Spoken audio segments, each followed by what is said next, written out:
মই বৰ্তমান উপস্থিত আছোঁ চুৰিয়াবিল গাঁৱত। এই চুৰিয়াবিল গাঁওখন হৈছে শোণিতপুৰ জিলাৰ ৰঙাপাৰাৰ গাতে লাগি থকা এখন গাঁও। এই গাঁওখনৰ যিটো মূল পথ, এই মূল পথৰ লগত এখন দলং আছিল আৰু এই দলংখন নিৰ্মাণৰ বাবে স্থানীয় ৰাইজে বাৰম্বাৰ ৰাজ্য চৰকাৰক দাবী জনাই আহিছিল যদিও তেওঁলোকে কাণ সাৰ নিদিলে, যাৰ পৰিপ্ৰেক্ষিতত আজি তেওঁলোকে গাঁঠিৰ ধন ভাঙি আৰু শ্ৰমদান কৰি তেওঁলোকে নিৰ্মাণ কৰি ল'বলগীয়া হৈছে। মই প্ৰথমৰ সেই গাঁওখনৰ পৰিৱেশটো দেখুৱাই লৈছোঁ। তেওঁলোকে আজি এইদৰে নিজৰ গাঁঠিৰ ধন ভাঙি তেওঁলোকে ঘৰে প্ৰতি ২,০০০ টকাকৈ দান বৰঙণি সংগ্ৰহ কৰি আৰু তেওঁলোকে আজি শ্ৰমদান কৰি যি সময়ত তেওঁলোকে আজি নিজৰ গৃহ কামত ব্যস্ত হৈ থাকিব লাগিছিল, আজি তেওঁলোকে আজি নিজেই গাঁঠিৰ ধন ভাঙি তেওঁলোকে আজি কাঠৰ দলং নিৰ্মাণ কৰি ল'বলগীয়া হৈছে।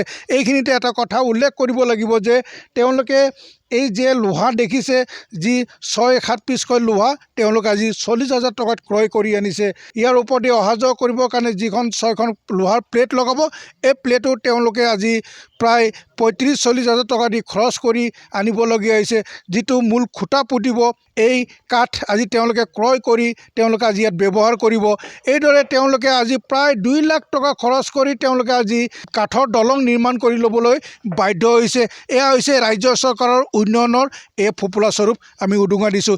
এইখন গাঁৱৰ ৰাইজে ইফালে প্ৰায় ২০খন আৰু ইফালে প্ৰায় ১৫খন গাঁৱৰ ৰাইজে অহা যোৱা কৰে এই মূল পথছোৱাৰে। এইখন গাঁৱৰ প্ৰায় এটা ব্যস্তপূৰ্ণ এটা পথ। এই পথছোৱাৰে তেওঁলোকে ছাত্ৰ ছাত্ৰীসকলে বিভিন্ন বিদ্যালয় আৰু সংকটজনক ৰোগীৰ ৰঙাপাৰা প্ৰাথমিক স্বাস্থ্যকেন্দ্ৰলৈ আৰু প্ৰায় ২০-২৫খন গাঁৱৰ ৰাইজে ৰঙাপাৰা চহৰলৈ অহা যোৱা কৰি আহিছে।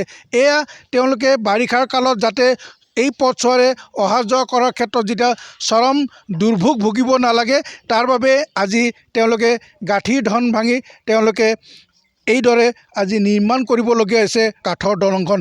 এই কাঠৰ দলংখন তেওঁলোকে প্ৰত্যেক বছৰে নিৰ্মাণ কৰি ল'বলৈ বাধ্য হৈছে, কাৰণ চৰকাৰৰ তেওঁলোকৰ উন্নয়নে ঢুকি নাপালে আৰু তেওঁলোকৰ প্ৰতিও কোনো ধৰণৰ সহানুভূতি নেদেখুৱালে। মোৰ সৈতে স্থানীয় ৰাইজ আছে, মই স্থানীয় ৰাইজৰ পৰাই কথাখিনি পোনপটীয়াকৈ জানিব বিচাৰিম, যাতে কি কয় তেওঁলোকৰ মনৰ কথা বুজিব চেষ্টা কৰিম। আৰু এইখিনিতে এটা কথা মই উল্লেখ কৰিম ND24 ৰাইজৰ আগত, ইয়াত কেইবাটাও দুৰ্ঘটনা সংঘটিত হৈছে আৰু ইয়াত পৰি আঘাতপ্ৰাপ্ত হ'বলগীয়া হৈছে। এই কথাখিনি তেওঁলোকে ক'ব।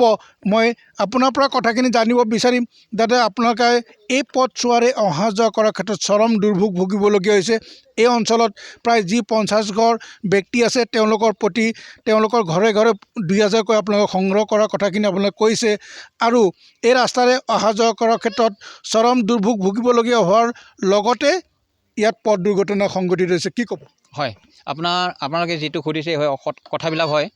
এইটো যেতিয়া আমি এই দলংখন কিয় বনাইছোঁ বুলি ক'ব গ'লে, আমি এই দলংখন নহ'লে আমি ইয়াত সংসাৰ কৰাটো কোনো নাই। গতিকে আমি উপায় নোহোৱাত এই দলংখন যেনেকুৱা হ'লেও বনাই আমি অহা যোৱাটো কৰিবই লাগিব, কাৰণ ভৱিষ্যতৰ কথা আছে, আমাৰ ল'ৰা ছোৱালীৰ কথা আছে, স্কুলত আপ ডাউন কৰাৰ কথা আছে। যিকোনো বেপাৰ বাণিজ্য হওক, টাউন চহৰ হওক বা বেমাৰী চেমাৰী হস্পিটাললৈ লোৱা হওক, যিকোনো ক্ষেত্ৰতে আমি বহুত অসুবিধা পাই। গতিকে আমি সেই দলংখনটো যেনেকুৱা হ'লেও ঘৰে প্ৰতি আমি কালেকশ্যন কৰি হ'লেও মানে এই দলংখন কাঠৰ ব্যৱস্থা আমি এতিয়া কৰিব বিচাৰিছোঁ। আগত আছিলে আমাৰ বাঁহৰ আছিলে, বাঁহৰ যেতিয়া আছিলে আমি ১ বছৰৰ ভিতৰত ৪-৫ বাৰ মানে ভাঙি যায়। ৪-৫ বাৰ ভাঙাত আমি বহুতখিনি মানে ৰাইজে বহুত কষ্ট পাইছে। কষ্ট পোৱাৰ কাৰণে আমি এটা মিটিং মাতি আলোচনা কৰি পেলাই অলপ দলংটো মজবুত বনাম বুলি আমি এটা আলোচনা কৰি পেলাই সেই কিবাবিলাক আনিলোঁ, কি জছবিলাক আনিলোঁ আৰু এই প্লেটবিলাক আনিলোঁ, লোহালৈ খুঁটাবিলাক আনিলোঁ, বহুতখিনি খৰচা কৰিলে। এই খৰচাটো আমি ক'ৰ পৰা পালে, কোনে দিলে? আমি এই খৰচাটোতো বাহিৰৰ পৰা আমি বেলেগ তেনেকুৱা সুবিধা পোৱা নাই। আমি নিজে প্ৰত্যেক ঘৰৰ পৰা আমি ২,০০০-২,৫০০ তেনেকুৱা কালেকশ্যন কৰি হ'লেও জমা কৰি পেলাই আমি মিস্ত্ৰী লগাইছে বা জছবিলাক কিনিছে, খুঁটাবিলাক কিনিছে। প্ৰায় ইয়াত অন্ততঃ ২ লাখৰ অলপ চলপ ওপৰত গৈছে। দুৰ্ঘটনা আমাৰ ইয়াত বহুতখিনি হৈ থাকে। আমি যেতিয়া বাঁহৰ দলং আছিলে তেতিয়া বেছিভাগ হোৱা আছিলে। তেতিয়া ৪-৫ বাৰ বছৰতে ভাঙি যায়, তেতিয়া বেছি আছিলে দুৰ্ঘটনাবিলাক। পৰি যোৱাটোতো হিচাপেই নাই। আৰু গাড়ী চাড়ী কেতিয়াবা উলিতে এদিনাখন আমাৰ বলেৰ' গাড়ী উল্টিছে। ইয়াত উঠালোঁ, JCB আনি পেলাই উঠালোঁ, লৈ গ'লোঁ। আৰু এবাৰ ট্ৰেক্টৰে অলপ বেকা হৈ আছিলে, এই তাতো হৈ গ'ল। ঘটনাবিলাক আৰু এবাৰতো এই আজি 2-3 মাহ আগতে এজন আমাৰ মোৰে দাদা বুলি ক'ব লাগিব গাঁৱৰে মানুহ হয় অলপ নাতি পোৱালিটো লৈ পেলাই ইফালে আহি আছিলে বাইক দি আহি আছিলে বাইকটো পৰি গ'ল বোকাত পানী আছিলে অলপ বোকাও আছিলে বোকাত পৰি থাকিল তাত মাত বোল নথকা হৈ গ'ল বুঢ়াটো অলপ ঘাহিল হৈ গ'ল বহুতখিনি ঘাহিল হৈ গ'ল আৰু নাতি পোৱালিটো চাগে অলপ ভালে আছিলে তেতিয়া কান্দি আছে তাৰপিছত গাঁৱৰ মানুহ শুনি পেলাই আহি পেলাই চালোঁ কি কান্দি আছে বুলি চাব গ'লোঁ নাতি পোৱালিটো এই ছোৱালীটো কান্দি আছে কি হ'ল বুলি চালোঁ তাক চোৱাতে আকৌ বুঢ়াডাল এই বোকাত পৰি আছে লুটা পুটা হৈ আছে গতিকে ভুগিবলগীয়া হ'ল এই বুঢ়াটোক মানে এই গাঁৱৰ মানুহটো উঠাই পেলাই ঘৰত নি থ'লে কিন্তু হস্পিটেল লৈ পেলাই তাক বহুতখিনি খৰচা কৰিলে কিছুমান বহিবলগীয়া হৈ গ'ল 3-4 মাহমান প্ৰায় বিচনাতে থাকিবলগীয়া এনেকুৱা হৈ গ'ল আৰু সেইবিলাক ঘটনা আমাৰ ইয়াত ঘটি থাকে সেই মাত্ৰ নহয় তেনেকৈ আপ ডাউন কৰা এই ল'ৰা ছোৱালীবিলাকো বহুতখিনি তেনেকুৱাই হয় কেতিয়াবা ডাঙৰ পানী হ'লে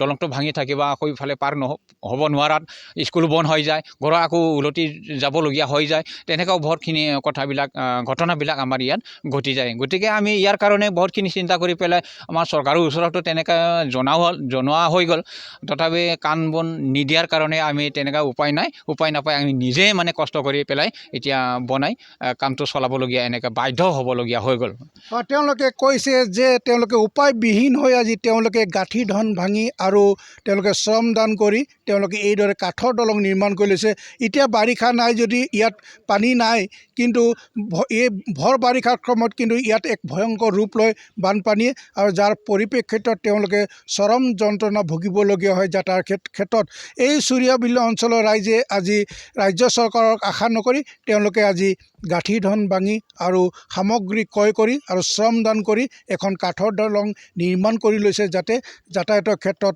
ৰাইজ ছাত্ৰ ছাত্ৰীসকল আৰু সংকটজনক ৰোগী উপকৃত হয়